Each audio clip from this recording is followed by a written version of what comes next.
Tatlo na ang inihaing impeachment complaint laban kay Pangulong Bongbong Marcos. Pero ang dalawang bagong reklamo ngayong araw parehong hindi tinanggap sa opisina ng Secretary General sa Kamara. Mensahe naman ng Pangulo sa mga gustong mawala siya sa pwesto, huwag excited. May report si Tina Panganiban Perez.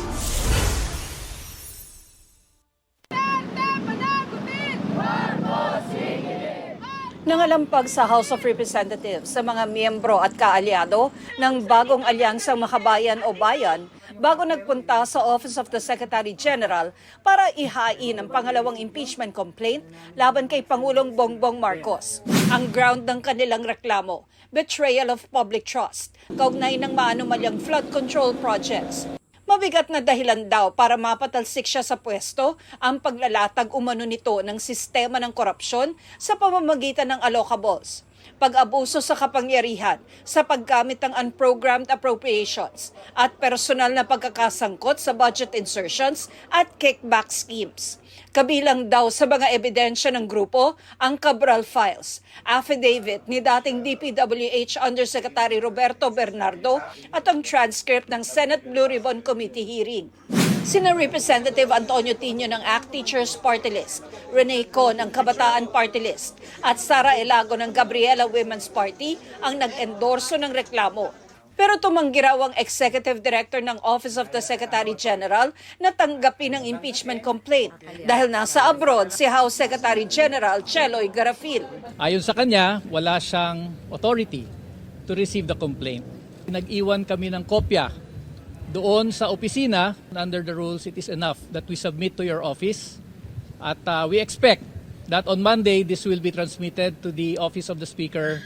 Ang explanation ng Office of the Secretary General, wala dito physically ang Secretary General and hindi nila pwedeng tanggapin. Ang tanong, mayroon bang nagpo-prohibit sa inyo na tanggapin ito despite the rules of the House? Umakyat ang grupo sa Office of the Speaker para ipaalam ang nangyari. Pero walang tao dahil nakareses ang Kongreso. Ang panawagan natin sa kanya ay tanggapin ito, tiyakin na matanggap ito, at tiyakin na maisama sa order of business. More than one impeachment complaint, sabay na i-refer sa Justice Committee para matiyak na kasama ang lahat ng ito sa iisang impeachment proceeding lamang. Kung kinakailangan, handa raw silang bumalik sa Lunes. Plano rin ng grupong i-refile ang impeachment complaint laban naman kay Vice President Sara Duterte pagkatapos ng one-year ban. Ang aming panawagan ang Presidente at ang Vice Presidente ang dapat umalis sa pwesto dahil sila ang dahilan ng lahat ng mga problemang ito, ng political crisis na ito. At mas mabuting palitan na lang sila para makamove on na po ang ating bayan.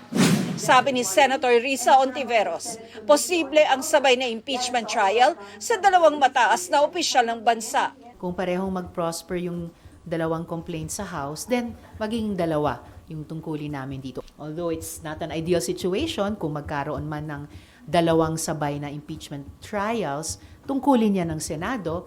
Bukod sa grupong bayan, naghain din ng impeachment complaint ngayong araw ang ilang dating opisyal ng gobyerno. Pero hindi rin ito tinanggap ng Office of the Secretary General. Nag-iwan kami, pero hindi nila tinanggap. Sa hindi pagtanggap nila, it is not only a violation of the rules, but of course of the Constitution. There is no discretion given to the Secretary General to reject, screen, delay, or block such filings. Grounds naman ng kanilang impeachment complaint ang culpable violation of the Constitution, betrayal of public trust, graft and corruption, at other high crimes. Hindi nila pinangalanan ng tatlong kongresistang nag-endorso umano ng reklamo dahil hindi naman ito tinanggap. The rules speak of file before the Secretary General. It refers to the office of the Secretary General, not to the person herself. Kasi pwedeng gawing excuse yan eh. Kung ayaw niya magpa-file, hindi siya sisipot sa opisina niya. Di ba? Pwede ba yan? Hindi naman siguro pwede yan. Pinag-aaralan daw nila ang iba't ibang legal option kasama na ang pagdulog sa Korte Suprema. Why would we burden ourselves to go back here on Monday and be part of the moro-moro na alam naman namin yung scam impeachment ni De Jesus ang iti-take up nila. Ang tinutukoy niya ay ang unang impeachment complaint na inihain nitong Lunes na kung tanggapin ng Committee on Justice ay magbabawal na sa iba pang reklamong impeachment laban sa Pangulo sa loob ng 1 taon. Duda ni Defensor, sinadya ito at mahina. Sinisika pa namin kunan ng pahayag si Garafil na tatanggap ng award sa Taiwan bukas kaya wala kanina. Sabi ng Malacanang, handang harapin ng Pangulo ang reklamo. Balik Malacanang na siya matapos ma-ospital kagabi dahil sa diverticulitis o pamamaga ng bahagi ng malaking bituka. Mensahe niya sa mga nais magpatalsik sa kanya, Huwag kayo muna masyadong excited dahil it's not a life-threatening condition. Huwag kayo mag-alala. The rumors of my death are highly exaggerated. Tina Panganiban Perez, nagbabalita para sa GMA Integrated News.